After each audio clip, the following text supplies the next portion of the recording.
നിങ്ങൾ എപ്പോഴെങ്കിലും പ്രോൺസ് ഇങ്ങനെ ഒന്ന് ട്രൈ ചെയ്ത് നോക്കണം. ബട്ടറൊക്കെ ഇട്ടിട്ട് ഉണ്ടാക്കിയതാണ്. അപ്പോൾ നമുക്കൊന്ന് ടേസ്റ്റ് ചെയ്ത് നോക്കാം.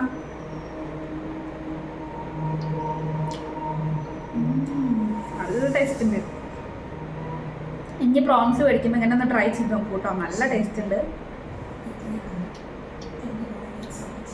നല്ല സ്പൈസിയാണ്, നല്ല സ്വീറ്റുമാണ്, നല്ല ടേസ്റ്റാണ്. അപ്പോൾ നമുക്കിത് എങ്ങനെ ഉണ്ടാക്കിയെന്ന് നോക്കി നോക്കിയാലോ. നമുക്ക് ആദ്യം തന്നെ പാനിൽ കുറച്ച് എണ്ണ ഒഴിക്കാം കേട്ടോ.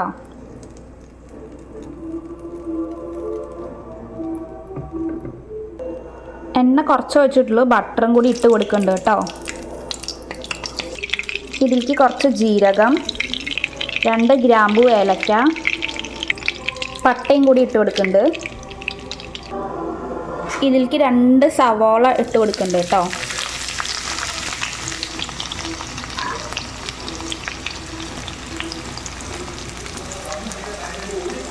ആവശ്യത്തിനുള്ള ഉപ്പ് ഇട്ട് കൊടുക്കുന്നുണ്ട് കേട്ടോ.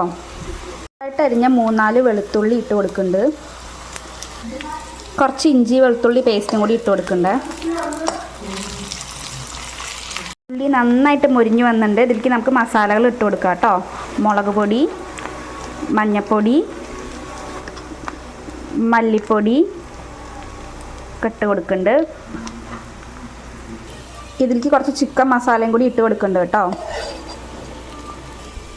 ഇനി ഞാൻ പഴുത്ത 3 തക്കാളി ഇട്ട് കൊടുക്കുന്നുണ്ട്, ചെറുതായിട്ട് ചോപ്പ് ചെയ്തത്.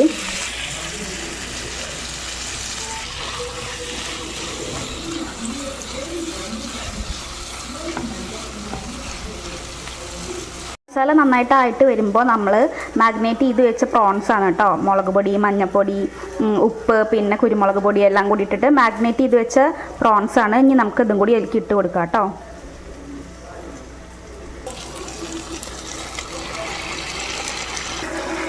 നമുക്ക് വേണ്ടത് ഫ്രൈ ചെയ്തിട്ട് ഇതിലേക്ക് ഇടാം കേട്ടോ പ്രോൺസ്. ഞാനിപ്പോൾ അങ്ങനെ ഇടുകയാണ് ചെയ്തത്. പ്രോൺസ് നമുക്ക് വേണ്ട ഓയിലിൽ ഫ്രൈ ചെയ്തിട്ടും ഇങ്ങനെ ഈ മസാലയ്ക്ക് ഇട്ടാൽ മതി. ഞാൻ അപ്പോൾ വെറുതെ അങ്ങനെ ഇട്ടിട്ട് കുറച്ച് വെള്ളം ഒഴിച്ചിട്ട് നന്നായിട്ട് വേവിക്കാമെന്നാണ് കേട്ടോ വിചാരിക്കുന്നത്. ഒരു 1/2 ലെമൺ യൂസ് ചെയ്യുന്നുണ്ട് കേട്ടോ.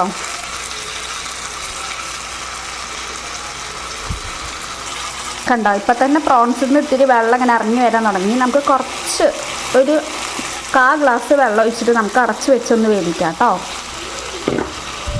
അടച്ച് വെച്ച് വേവിക്കാം കേട്ടോ. പ്രോൺസിന് കുറേ വെവുള്ളതാണ്. ലാസ്റ്റ് കുറച്ച് മല്ലിയിലയും കൂടി ഇട്ട് കൊടുത്തിട്ടുണ്ട് കേട്ടോ. അപ്പം നമ്മളുടെ റെസിപ്പി പ്രോൺസ് ഞാനൊരു 20-25 മിനിറ്റോളം വെച്ചിട്ടുണ്ട് കേട്ടോ. അപ്പോഴാണ് ഒന്ന് നന്നായിട്ട് ഡ്രൈ ആയത്. കാരണം നല്ല വെള്ളമൊക്കെ ഉണ്ടായിരുന്നു, പിന്നെ ഒക്കെ വെന്ത് വരണ്ടേ. ഇത് കണ്ടോ, ഇങ്ങനെ വേവിക്കുമ്പോൾ പ്രോൺസ് അങ്ങനെ തന്നെ ഉണ്ട്. പക്ഷെ നമ്മൾ ഫ്രൈ ചെയ്യുകയാണെന്ന് വെച്ചാൽ ഒന്നും കൂടി ചുരുങ്ങില്ലേ. അപ്പോൾ എനിക്ക് ഇങ്ങനെയാണ് കേട്ടോ ഇഷ്ടം. അപ്പോൾ നന്നായിട്ട് ആയിട്ടുണ്ട്, മസാലയൊക്കെ നന്നായി പിടിച്ചിട്ടുണ്ട്. ഒരു 15-20 മിനിറ്റ് വെക്കണം കേട്ടോ. ഇനി ലാസ്റ്റ് ഞാൻ കുറച്ച് ടൊമാറ്റോ സോസും കൂടി ഒഴിക്കുന്നുണ്ട്.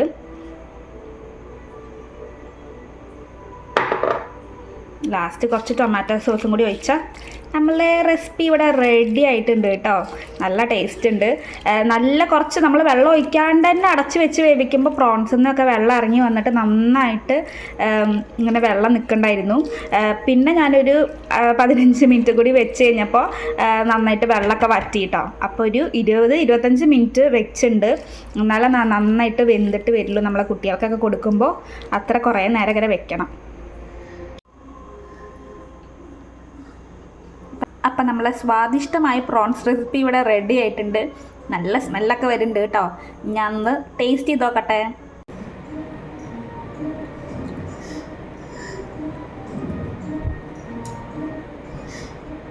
എത്ര തിന്നിട്ട് മതിയാവുന്നുണ്ട്. അപ്പോൾ വീഡിയോ ഇഷ്ടപ്പെട്ടാൽ ഒന്ന് ലൈക്ക് ചെയ്യാനും ഷെയർ ചെയ്യാൻ കൂടി മറക്കല്ലേ. Thank you for watching. Bye. അപ്പം എല്ലാവരും ഇത് വീട്ടിൽ ട്രൈ ചെയ്യാൻ മറക്കല്ലേ കേട്ടോ.